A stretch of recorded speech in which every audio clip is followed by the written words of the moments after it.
heard it, and the replays and Snicko suggested that there was a clear nick. This was the first of them that they got wrong. Ponting was on 17 at the time. And it's not only the Indian team who'd be unhappy with what happened, because Ponting went on to score 55, and this is what happened when he was on 55. He was adjudged LBW to Harbhajan Singh. Some may say justice was done, but at the end of the day, it was bad decision number 2 as far as the umpires were concerned. Well, if that was expensive, there was another set of dismissals that proved to be even more expensive. A man in the eye of the storm, the same storm that's going to be brewing at the end of this test match. Well, this is as far as what happened on the field. Andrew Symonds. It all started with this caught behind of an enthusiastic Ishant Sharma, who was fairly certain. Most people in the stands heard the nick, and once again the Snicko and all the audio that we heard there suggested that he definitely got a nick. Symonds was on 30 at the time. Just to confirm exactly what happened, a clear nick there, the bat nowhere close to the pad. That was obviously a bad decision. Then a stumping that was referred to the third umpire. This now Symonds on 48.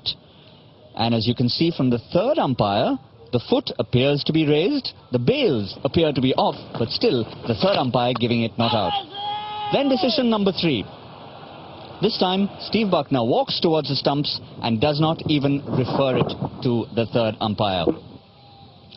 Well, Symonds, in the first instance, was on 30. He went on to make 162 not out. Whether you're good or bad in mathematics, you can tell it was an expensive proposition as far as India were concerned. The next one, perhaps not as contentious, but still, nonetheless, a talking point. Wasim Jaffer bowled off an absolute beauty. No one argued with the fact that it was an absolute jaffa of a delivery. The only thing in question was Brett Lee's foot over the line. If you have a look at that a second time,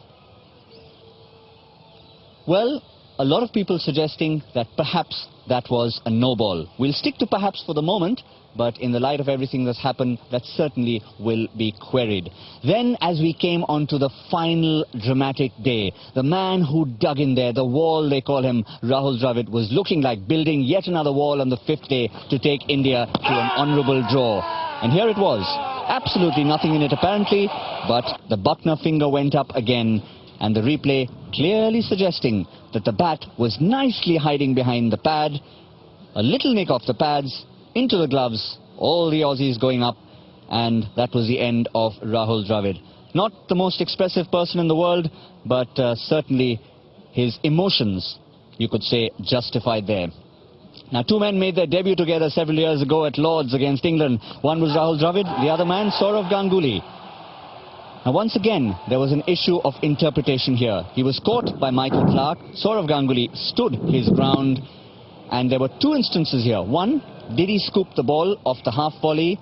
And number 2, was he in control of the catch, rolled over, and the ball hit the ground? Well, lots and lots of questions to be asked over there. And right at the end, we've talked about first, second, third, and fourth umpires. Was that Ricky Ponting, the 5th umpire, raising his finger and dismissing Sourav Ganguly? Well, one thing remains to be seen. Even if you were not to attribute India's defeat to the actual umpiring decisions, certainly there will be a talking point.